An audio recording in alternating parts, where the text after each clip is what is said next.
The metal crowbar scraped against decades-old wood as another nail surrendered to pressure with a shriek that echoed through the cavernous warehouse. Marcus wiped sweat from his forehead despite the autumn chill that had settled over the industrial district of Portland, Oregon.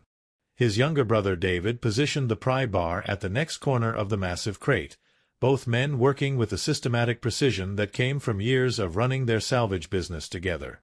The crate measured nearly 8 feet long and 5 feet wide, its wooden exterior bearing the unmistakable stamps of military logistics from another era. Faded stencils declared contents as mechanical components, alongside a series of numbers that had long since lost their administrative meaning. The brothers had purchased it 3 days earlier at an estate auction, part of a lot that included various industrial equipment from a deceased collector's warehouse. The auctioneer had been vague about the contents, and the sealed nature of the container had discouraged most bidders who preferred certainty over mystery. Marcus and David had won it for $300, banking on their experience that old military crates often contained brass fittings, copper wiring, or other materials that justified modest investment. Now, if you're enjoying this incredible story of discovery and want to see more amazing finds and historical treasures, make sure you hit that subscribe button and consider supporting the channel with a super thanks. It helps us bring you more unbelievable stories like this one. And hey, drop a comment letting us know where in the world you're watching from. We love hearing from our global community of history enthusiasts and treasure hunters. The warehouse they operated from occupied a former manufacturing facility on the outskirts of the industrial zone, a sprawling structure they had acquired 5 years prior when their salvage operation had outgrown the storage unit where it began. Rows of shelving units contained sorted materials waiting for processing, copper piping separated by grade, aluminum components organized by alloy, brass fixtures cleaned and categorized. The brothers had built their reputation on meticulous sorting and honest dealing, qualities that had earned them preferred status with several regional scrapyards and metal recyclers. As the last section of crating gave way, both men paused. The protective wooden shell fell away to reveal layers of oil-soaked canvas wrapping, the fabric still supple despite its age, suggesting careful preservation rather than neglect. Marcus carefully pulled back the first layer of covering, revealing another beneath it, then another. Someone had taken extraordinary measures to protect whatever lay inside this container. The afternoon light filtering through the warehouse's high windows caught the first glimpse of metal, not the dull gray of common steel or the green patina of aged brass, but polished aluminum that gleamed despite decades of darkness. David grabbed a work light and directed its beam into the opening they had created. The brothers stood in silence as the full scope of their discovery became apparent. Before them sat an aircraft engine of massive proportions, its radial configuration immediately distinguishing it from any automotive or industrial motor. 18 cylinders arranged in 2 rows of 9 formed a circle nearly 5 feet in diameter, each cylinder head machined with a precision that spoke to military specifications and wartime manufacturing standards. The crankcase bore casting marks and serial numbers, and even after cursory examination, both brothers recognized they were looking at something far beyond ordinary scrap metal. Marcus reached for his smartphone, his hands trembling slightly as he began photographing every visible angle of the engine. David, meanwhile, examined the remaining contents of the crate, discovering a wooden box containing what appeared to be maintenance manuals, parts lists, and technical documentation. The papers had yellowed with age but remained legible, protected by the same careful packing that had preserved the engine itself. The cover page of the largest manual removed any doubt about what they had found: Technical Manual for our 3350 Cyclone 18 engine, B-29 Superfortress. David's voice carried a note of disbelief as he read the title aloud. Both brothers understood immediately that they had stumbled upon something of potentially enormous historical significance. The Wright R-3350 represented one of the most powerful and advanced aircraft engines of World War II, designed specifically for the Boeing B-29 Superfortress bomber. These massive aircraft had carried the war to Japan, flying missions from bases in China, India, and later the Mariana Islands. The B-29 program had consumed enormous resources and represented cutting-edge aviation technology of the 1940s. Most significantly, B-29s named Enola Gay and Boxcar had dropped the atomic bombs on Hiroshima and Nagasaki, forever linking these aircraft to the conclusion of the war. Marcus immediately recognized that their standard operating procedure, stripping components for scrap metal value, would be completely inappropriate for this discovery. The engine before them was not merely valuable metal but a piece of aviation history. His mind raced through possibilities as he continued documenting every detail with his camera. Serial numbers on the crankcase would provide a starting point for research.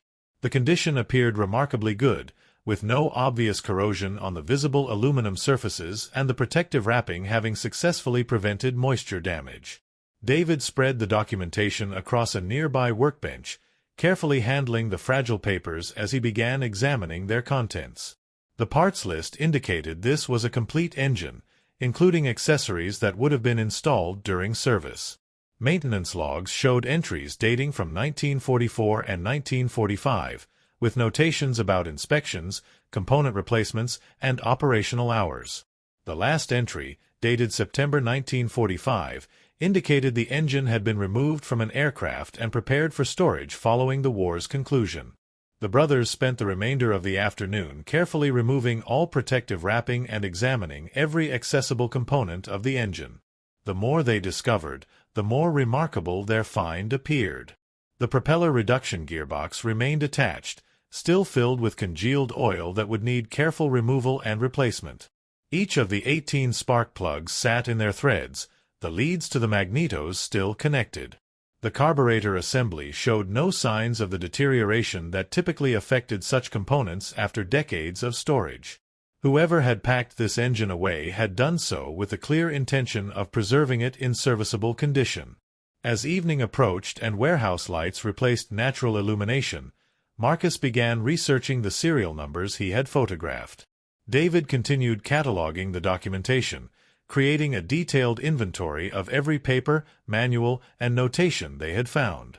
Both men worked with an intensity born from the realization that their $300 gamble had potentially yielded something truly extraordinary. The first search results confirmed what they had suspected. The R-3350 engine was indeed rare, with very few examples surviving in museums or private collections. Most engines had been scrapped during the massive demobilization that followed World War II, when the military had sold or destroyed enormous quantities of equipment deemed surplus to peacetime needs. The B-29 bomber itself had been retired from frontline service relatively quickly as jet aircraft emerged, and most airframes had been cut up for scrap aluminum. Complete, original engines from these aircraft were documented in perhaps a dozen museum collections worldwide. Marcus discovered collector forums where aviation enthusiasts discussed B-29 restoration projects with reverence and acknowledged the extreme difficulty of locating authentic components. Several museums with B-29 aircraft on display noted their engines were either non-original replacements or had been rebuilt from parts cannibalizing multiple donor engines. A complete, preserved R-3350 in potentially serviceable condition represented something that restoration communities had almost given up hope of finding. The serial number research proved challenging, but eventually yielded results through military aviation databases maintained by historical societies. The engine had been manufactured at the Wright Aeronautical Corporation's plant in Cincinnati, Ohio, during the summer of 1944. It had been installed in a B-29 airframe designated as number 44 to 87,657, which had served with the 73rd Bombardment Wing operating from Saipan in the Mariana Islands during the final months of the war. Further research revealed that this particular aircraft had flown 17 combat missions over Japan before the war's conclusion. It had survived the conflict and been flown to a storage facility in Arizona, where thousands of military aircraft were parked in the desert climate for preservation or eventual scrapping. The engine had been removed during a maintenance inspection in September 1945 and catalogued for potential future use. Then the paper trail went cold. David discovered additional clues within the documentation they had found. A shipping manifest dated 1952 indicated the engine had been transferred to a military contractor in California for evaluation as part of a research program. Another document from 1955 showed it had been surplused to civilian ownership, purchased by an individual whose name appeared on a bill of sale. From there, the trail led through several owners, eventually ending up in the estate of the collector whose warehouse contents the brothers had purchased at auction. The collector, they learned from auction documents, had been a World War II aviation mechanic who had continued his passion for aircraft in civilian life. He had apparently acquired the engine decades earlier with intentions to restore a B-29 or use it for display purposes.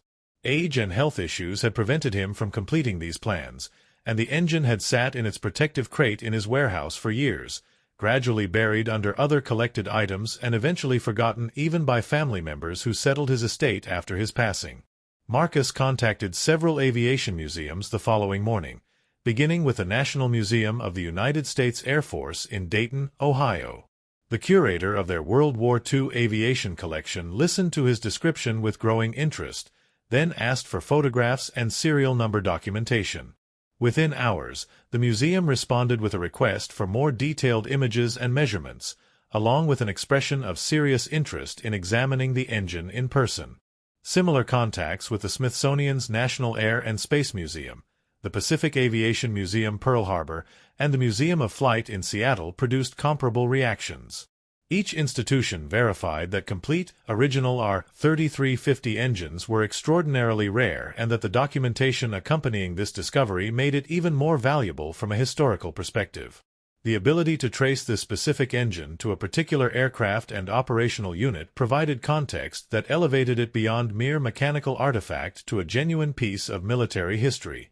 The brothers also reached out to private collectors and restoration specialists, discovering a vibrant community of enthusiasts who dedicated themselves to preserving World War II aviation heritage. Several individuals operated vintage aircraft or worked on restoration projects, and the news of a pristine R-3350 discovery spread rapidly through these networks. Within days, Marcus and David found themselves receiving inquiries from across the country and internationally, with parties expressing interest in examining, purchasing, or potentially borrowing the engine for display or research purposes. One particularly interesting contact came from a group in Texas working to restore a B-29 to flying condition.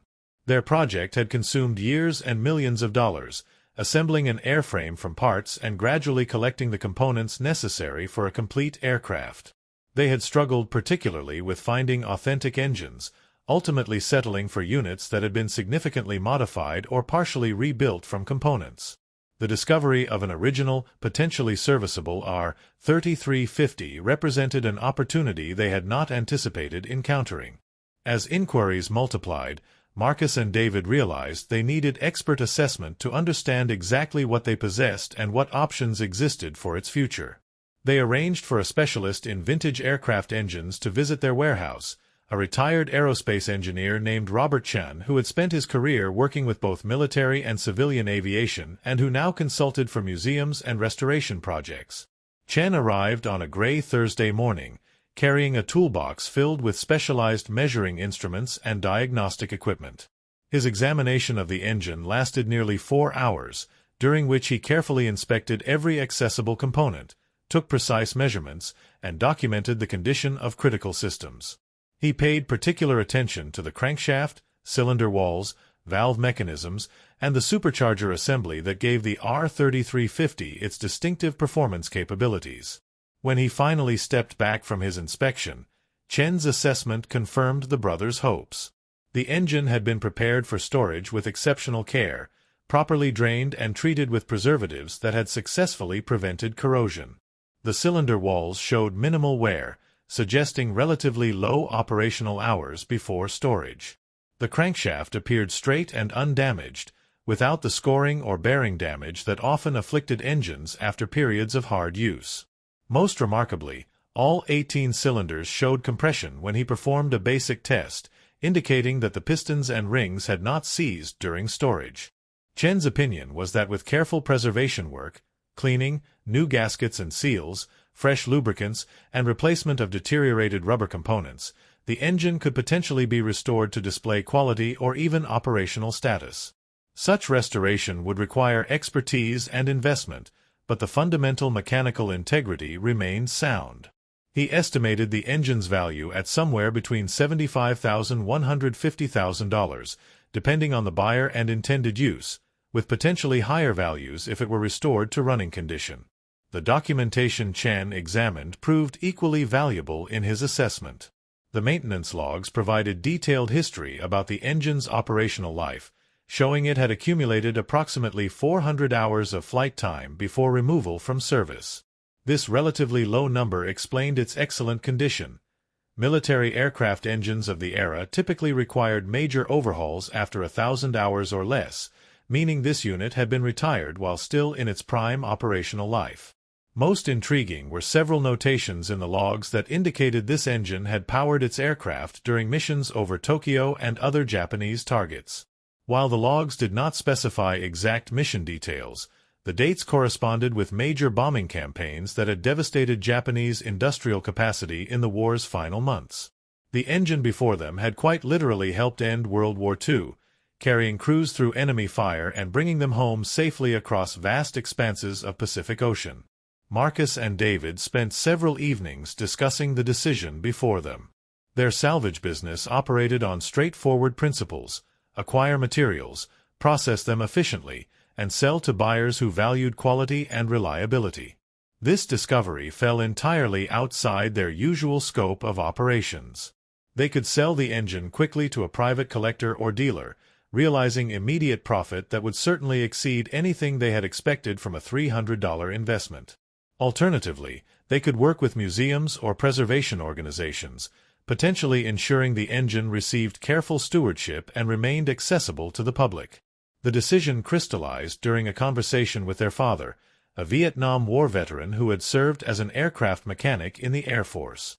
He visited the warehouse to see their discovery and spent a long time simply looking at the massive engine, occasionally touching its components with a reverence that spoke to his own military service. When he finally spoke, his words carried weight earned through experience. This was not merely valuable metal or even a collectible artifact. It was a memorial to the men who had flown and fought, to the industrial capacity that had produced such remarkable machines, and to the technological achievement that had helped secure freedom for millions. The brothers decided to prioritize preservation and historical significance over maximum profit. They would work with institutions and individuals who shared their father's perspective, ensuring the engine went somewhere it would be properly cared for and appreciated.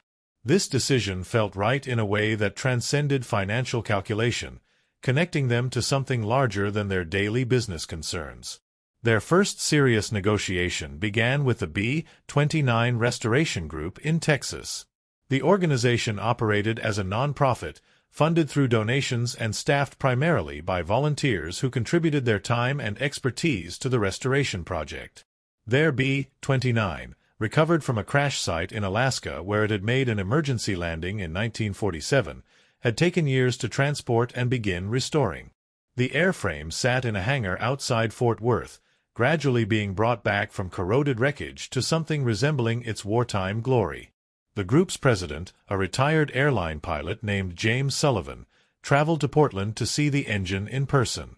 His reaction upon seeing it exceeded even the enthusiasm he had expressed during phone conversations. Sullivan explained that their project had reached a critical juncture. The airframe restoration had progressed to the point where they needed to make final decisions about engines. They had located 3 R-3350 units, but all required extensive rebuilding and none came with the documentation or provenance of the engine the brothers had discovered.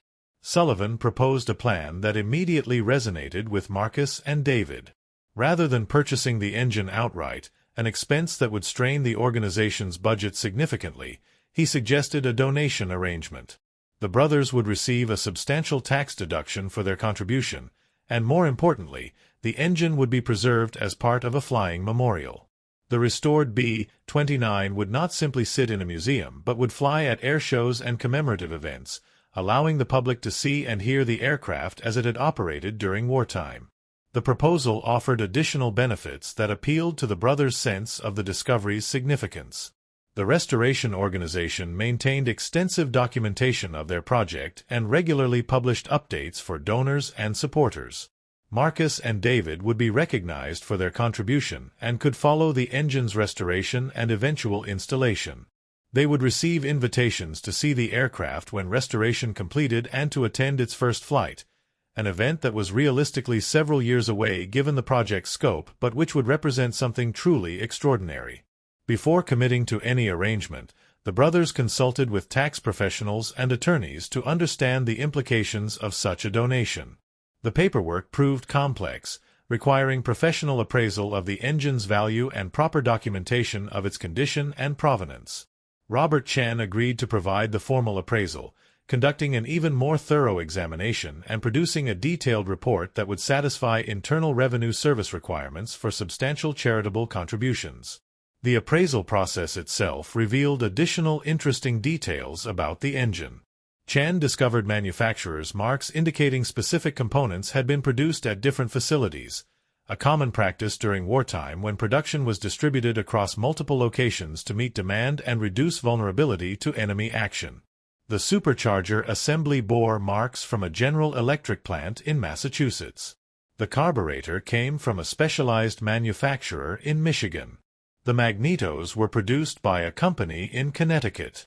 The engine represented not just Wright Aeronautical's work but the coordinated effort of numerous contractors and suppliers, all working toward the common goal of producing the aircraft that would help win the war.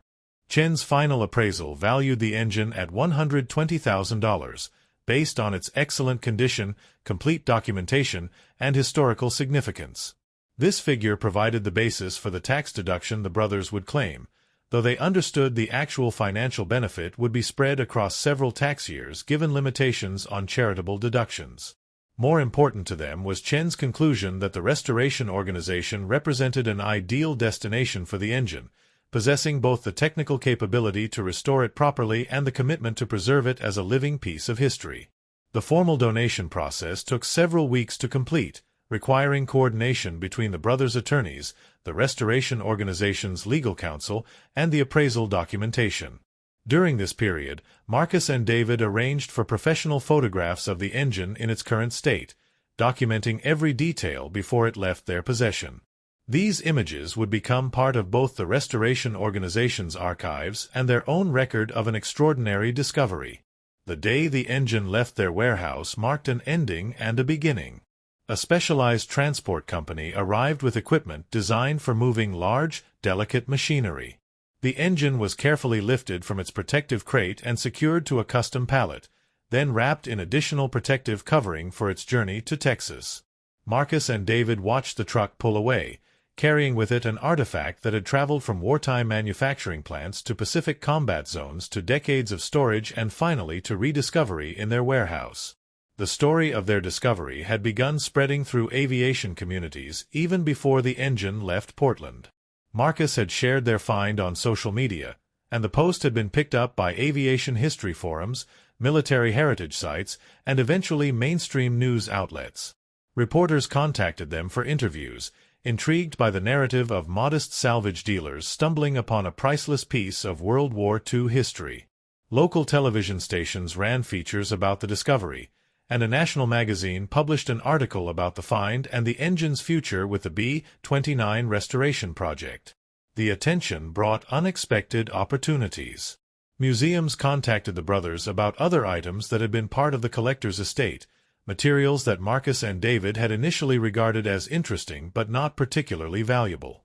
A curator from a military history museum identified several crates of aircraft instruments as rare examples from specific aircraft types.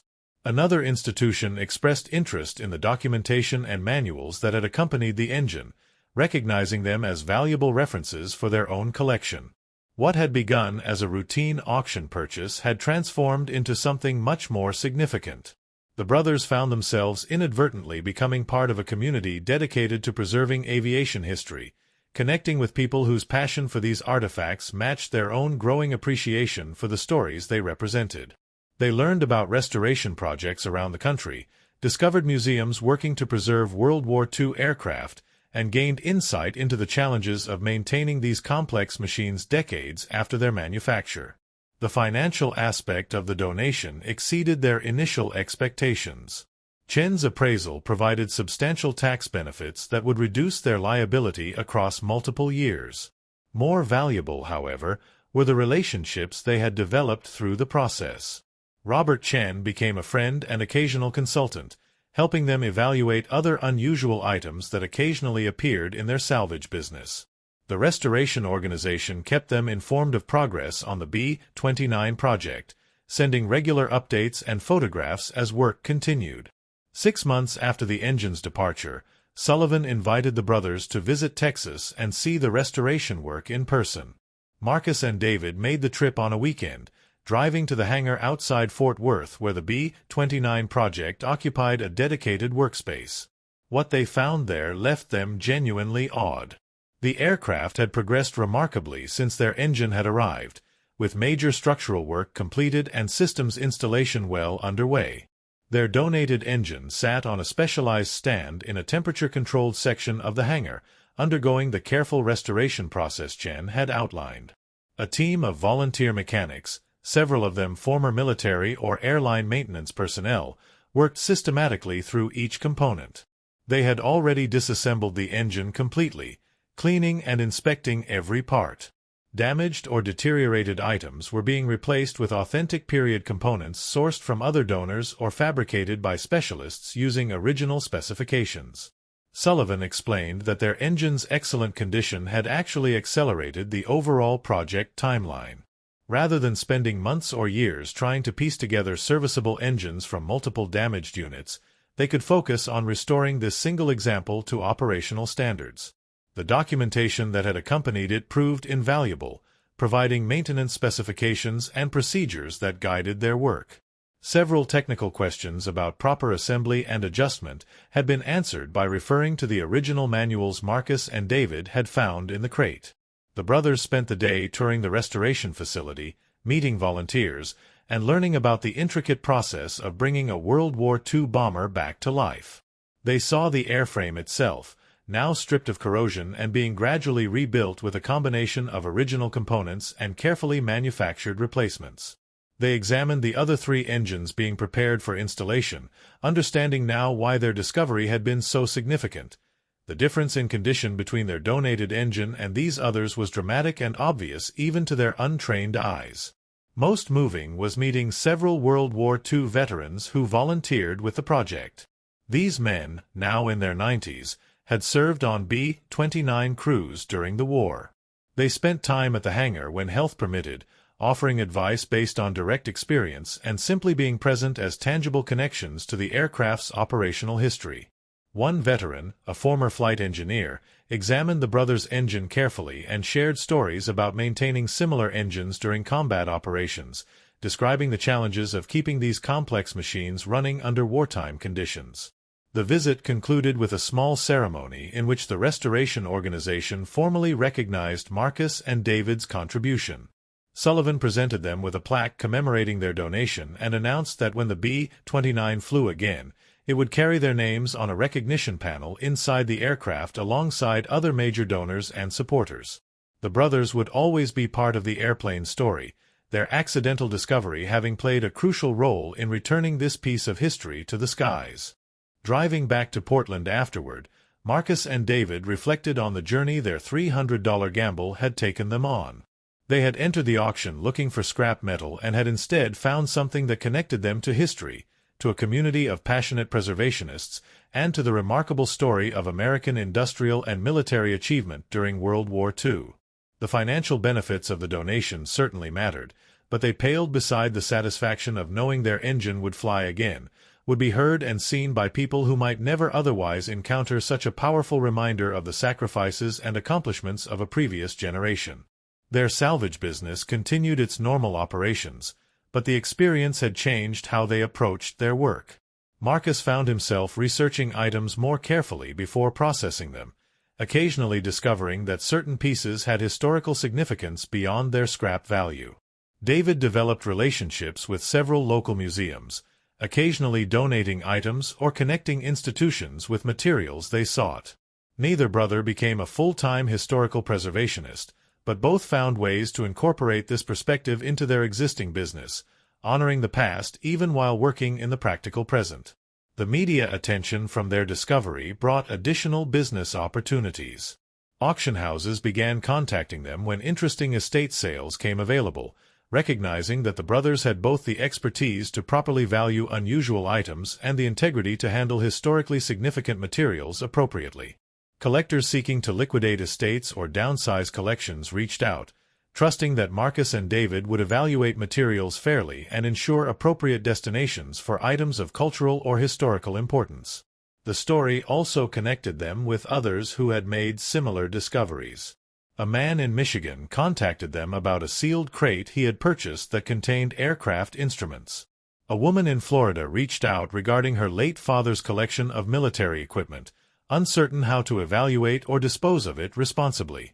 The brothers found themselves offering advice and connections, helping other accidental custodians of history navigate the process of preservation and donation. 2 years after their initial discovery, Sullivan called with exciting news.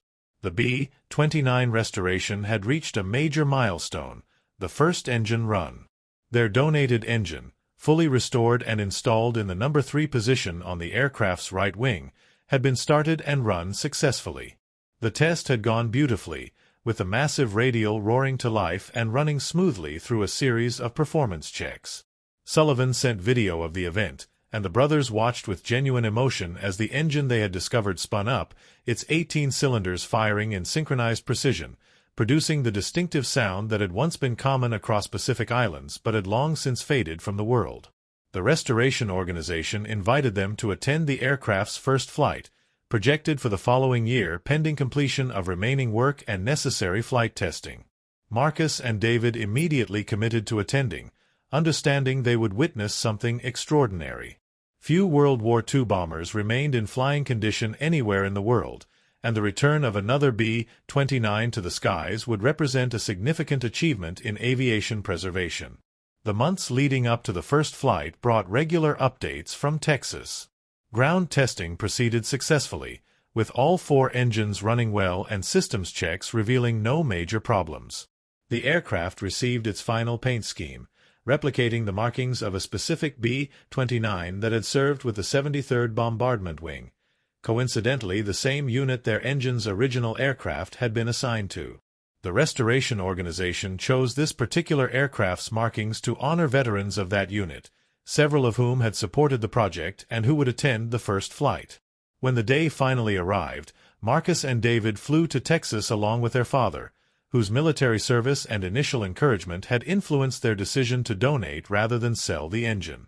The event had grown into a significant commemoration, with hundreds of supporters, donors, and aviation enthusiasts gathering at the airport for the historic flight. Several World War II veterans attended, some in wheelchairs, all determined to witness the return of an aircraft type they had known intimately during their service. The B-29 sat on the ramp, gleaming in morning sunlight, its polished aluminum skin reflecting the distinctive design that had made these aircraft the most advanced bombers of their era. The name, Fifi's Legacy, adorned the nose, honoring both the only other flying B-29 and the legacy these aircraft represented. Marcus felt unexpected emotion as he approached the airplane, seeing their engine installed in its proper place, contributing to the complete machine rather than sitting isolated in a warehouse. The ceremony before the flight included speeches from restoration project leaders, veterans, and aviation historians. Several speakers referenced the brothers' discovery and donation, noting how a chance find at an auction had enabled this day to occur. Marcus and David were introduced and received sustained applause from the crowd, recognition that felt both overwhelming and deeply satisfying. Then came the moment everyone had gathered to witness. The flight crew boarded, experienced pilots qualified in vintage aircraft and trained specifically for this mission. One by one, the 4 massive engines started, each distinctive roar adding to a chorus of power that represented 18,000 total horsepower. The sound was visceral and remarkable, a thunderous rumble that carried across the airport and drew people from surrounding areas to see what was creating such extraordinary noise. The B-29 taxied slowly to the runway, its movements careful and deliberate as the crew performed final checks. Then, cleared for takeoff, the aircraft began its roll. The massive bomber accelerated gradually, its four engines pulling it faster until finally, gracefully, it lifted from the runway and climbed into the Texas sky. The crowd erupted in cheers and applause as 70 years of work and dedication manifested in flight. Marcus watched the aircraft climb and turn, executing a series of passes over the airport that allowed everyone to see and photograph it in flight. He thought about the engine they had discovered, now doing exactly what it had been designed for 7 decades earlier. He imagined the men who had originally manufactured it, the mechanics who had maintained it, the crews who had trusted their lives to its reliable power. All of them were present somehow in this moment, their work and sacrifice vindicated by the sight of the aircraft still flying, still capable, still magnificent. The flight lasted about 30 minutes, the crew putting the aircraft through gentle maneuvers to test handling and systems while remaining conscious. This was a historic first flight requiring appropriate caution. When the B-29 finally landed and taxied back to the ramp, the crowd pressed forward to welcome it home. The engines shut down one by one, their silence after such thunderous sound feeling almost profound. In the days following the successful first flight, media coverage of the event reached the brothers back in Portland. Their role in making the flight possible received prominent mention in articles and broadcasts, connecting their discovery story to the larger narrative of historical preservation and the dedication required to maintain connections to previous generations. Several people reached out to thank them for their contribution, including teachers who used the story in their classrooms to teach about World War II and the importance of preserving history. The experience had transformed what could have been a simple business transaction into something genuinely meaningful. The brothers had entered that auction looking to turn a modest profit on scrap metal. Instead, they had become part of a story that honored history, connected generations, and ensured that future audiences would have opportunities to experience firsthand the sight and sound of these remarkable aircraft. Their $300 investment had yielded returns that couldn't be measured in simple financial terms. The B-29 continued flying at airshows and commemorative events, each appearance drawing crowds and generating renewed interest in World War II aviation history. Marcus and David followed its progress through social media and the restoration organization's regular updates. They attended several additional airshows where the aircraft appeared, each time feeling pride in knowing their discovery had contributed to something so significant. Their salvage business evolved as well, incorporating the lessons learned from their accidental role as historical custodians. They developed relationships with museums and preservation organizations, occasionally serving as intermediaries when historically significant materials appeared in estates or auctions. They never had another discovery quite match the significance of the B-29 engine, but several smaller finds, vintage aircraft instruments, military equipment, industrial artifacts, found appropriate homes in collections and displays rather than being processed as scrap. The brothers also began speaking about their experience to community groups and schools, sharing the story of their discovery and the importance of recognizing historical significance even in unexpected places. Young people particularly engaged with the narrative, seeing it as an accessible example of how ordinary decisions could lead to extraordinary outcomes and how attention to history created connections across generations. 5 years after their initial discovery, the restoration organization invited Marcus and David to a special ceremony. The B-29 had accumulated hundreds of flight hours by this point, appearing at major airshows across the country and serving as a flying memorial to World War II aviation and the men and women who had served. The organization was dedicating a permanent display at their facility documenting the aircraft's restoration, and they wanted to include an exhibit specifically about the engine discovery that had made the project possible. The brothers provided photographs, documentation, and recollections that became part of the display. Visitors to the facility could learn not only about the B-29's wartime history and painstaking restoration, but also about the chance discovery in a Portland warehouse that had provided a crucial component. The exhibit concluded with video footage of the engine running on the aircraft, connecting the sealed crate to the flying machine in a narrative that illustrated how preservation efforts depended on both careful planning and fortunate circumstances. Looking back on the entire experience, Marcus and David recognized how that single auction purchase had changed their perspective on their work and their role in their community. They had always taken pride in their salvage business, viewing it as honest work that served an environmental purpose by recovering and recycling materials. The engine discovery had added another dimension to this understanding. They were not just processing discarded materials, but sometimes serving as unintended guardians of history, people whose choices could determine whether significant artifacts were preserved or lost. The financial benefits of their donation had certainly been substantial. The tax deduction had provided meaningful relief across several years, arguably exceeding what they might have received from an outright sale once taxes were considered. More valuable, however, were the intangible returns. The relationships formed, the knowledge gained, the satisfaction of contributing to something larger than themselves, and the ongoing connection to the B-29 project and the community that sustained it. The brothers understood they had been fortunate. Thousands of similar crates had been opened over the decades since World War II, most containing nothing more remarkable than spare parts or common equipment. Their particular crate had held something special, and their choice to investigate its history rather than immediately processing it as scrap had revealed that significance. Different decisions at several points could have led to the engine being cut up for aluminum, its historical value lost forever, another piece of the past erased through ignorance rather than intention. Instead, the engine flew. It roared through skies at air shows, its distinctive sound evoking an era when such aircraft had filled the skies over Pacific Islands and Japan. It carried the names of its discoverers and the memories of its original crews. It connected present audiences to past sacrifices and achievements. And it stood as testament to the importance of recognizing history even in unexpected places, of choosing preservation over expedience, and of understanding that some discoveries transcend their immediate material value. The sealed crate that two brothers had purchased for $300 had contained something truly priceless, not just a remarkable engine, but a connection to courage, sacrifice, and achievement that deserved to be remembered and honored. Their decision to recognize and respect that significance had ensured the engine's preservation and had enriched their own lives in ways neither had anticipated when they first applied their crowbar to those ancient nails.